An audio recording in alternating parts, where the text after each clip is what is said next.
Inquisition of witch burning in the Middle Ages.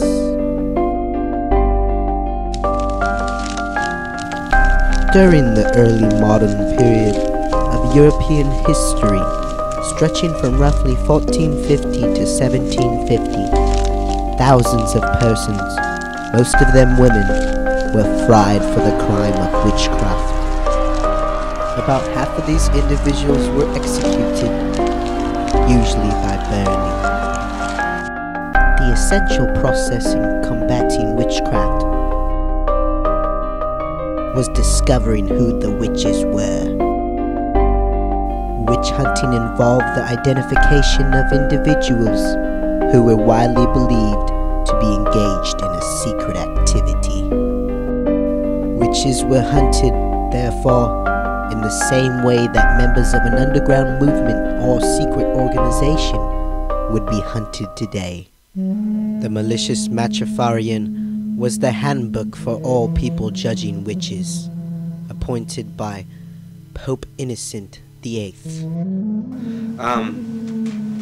Out of all the texts that I've read on witch burning, the one that stands out as the most nefarious is the Malleus Maleficarum, which was written by not one but two Dominicans in the late 15th century, and I've studied the book quite thoroughly, and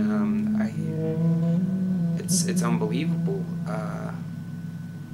It's based in just repression and projection, therefore.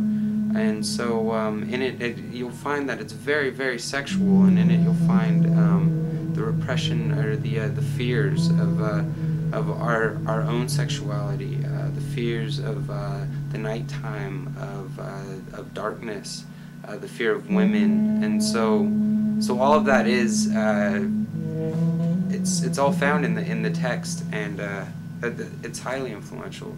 It's a highly influential book. In all witch-believing societies, witches are regarded as individuals who possess some sort of extraordinary or mysterious power to perform evil deeds.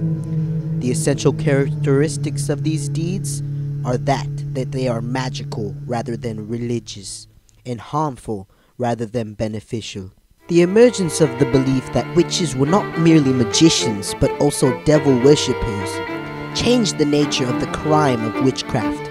It made witches not simply felons, similar to murderers and thieves, but heretics and apostates, intrinsically evil individuals who had rejected their Christian faith and had decided instead to serve God's enemy, the devil. Large number, but still a distinct minority, were probably guilty of practicing some form of white magic, which their neighbors and superiors misinterpreted or perhaps deliberately misrepresented as being maleficent. The majority of accused witches did not practice any sort of magic at all, but were either accused of causing harm by magical means when unexplained misfortune struck one of their neighbors, or when they are named as accomplices of other witches in the course of a large witch hunt. During the Middle Ages, this was a hard time for everyone. Women began to outlive men. During this time, a clash erupted between the Protestants and the Catholics.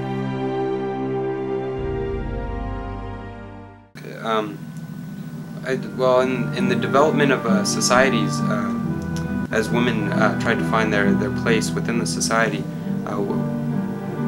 women could tend to be very, very sexual, and in a male-governed society, female sexuality can be considered highly dangerous, which ultimately led to the witch burnings. Witchcraft and witch burnings was seen as an answer for these institutions. Gone crazy.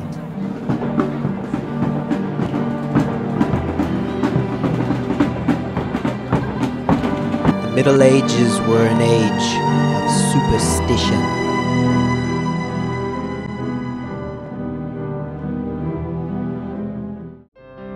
The witch trials was a business. They would charge for trials, they would charge for judges, they would charge for prophets, they would charge for hunters.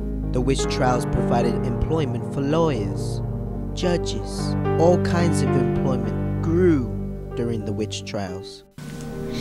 In a way, you could relate this situation to the Holocaust. This was a woman's Holocaust, if you will.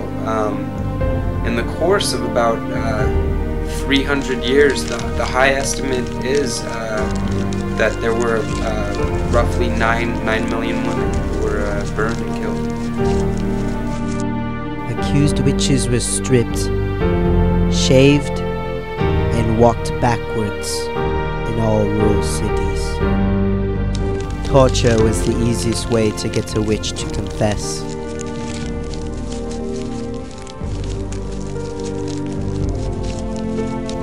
These were the sad, yet true, confessions of the witch craze.